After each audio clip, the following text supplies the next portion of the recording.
Antwan. My presentation is over my trucking company, DB Trucking and Transport. Today we can talk about the startup costs, the revenue, and the operations to get it going.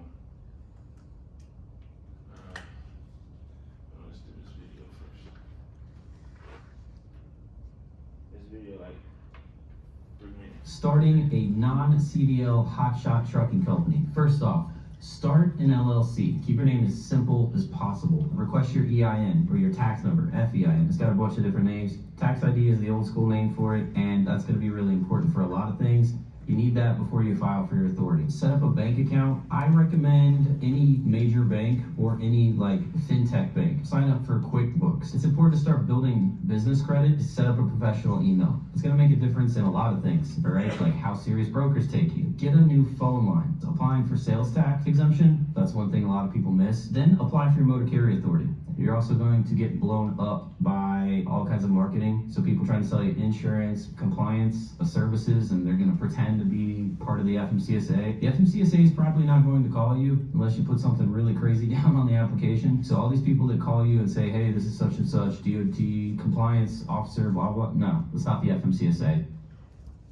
Let me say that, first of all, I got all these calls that you got probably for I still get them. Oh.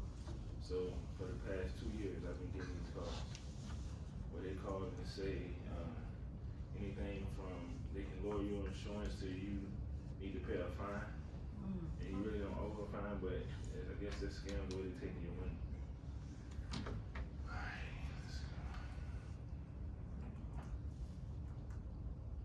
Alright, we start with the startup costs. First of all, you got to get your own operating authority, and that allows you to be able to take freight from state to state. And you want to some people operate under other people's, but if possible, you want to operate on your own because, like you say, you're building business credit. You're building credit with different freight companies, so you'll be able to not only get their loads, but they'll pass your information on to other people. And you just want to build your own stuff, because if you're an accident, they're getting paid, not you. So you want your own, you want to operate on your own stuff. It usually take about 5 to 7 weeks, so they say, well, it really take about 3 to 4 months before you get all your stuff and get your DOT numbers back and everything. You gotta have insurance policy, like the minimum is $1 million insurance policy. And it's usually, well, when I started, I paid almost $6 grand just to start the policy. And that covers 4 trucks. But then when you go to add people to your insurance, sometimes you get a limit. Like earlier this year, I was trying to get some more drivers, and I had to wait until January in order to add people because I had been adding and taking people off, and which I didn't know you couldn't do that. I thought that as long as you have a certain F4, that you can rotate them, but apparently you can't. You only can change them twice. So you get a total of 12 a year, unless you upgrade to a different policy, which I did.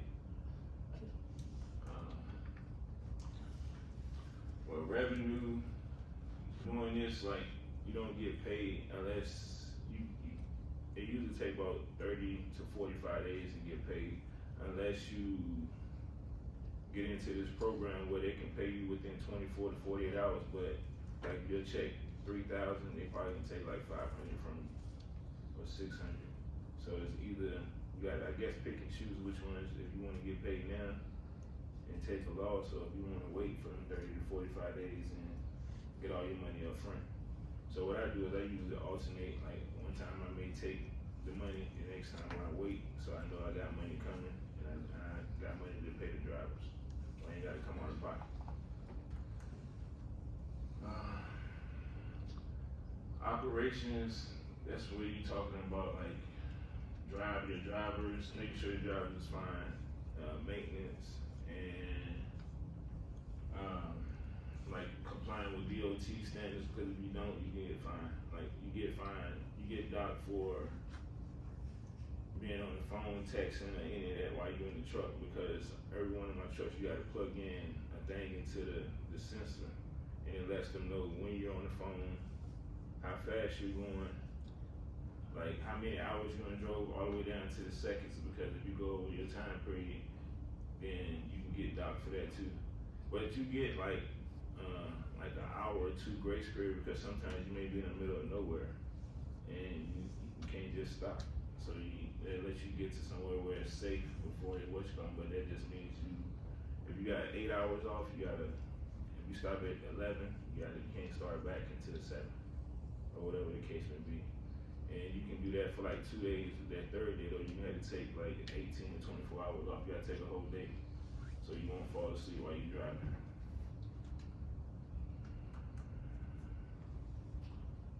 And in conclusion, in order to be successful, well, first of all, fearlessness is not the absence of fear, it's the mastery of fear. It's about getting up one more time when we fall down.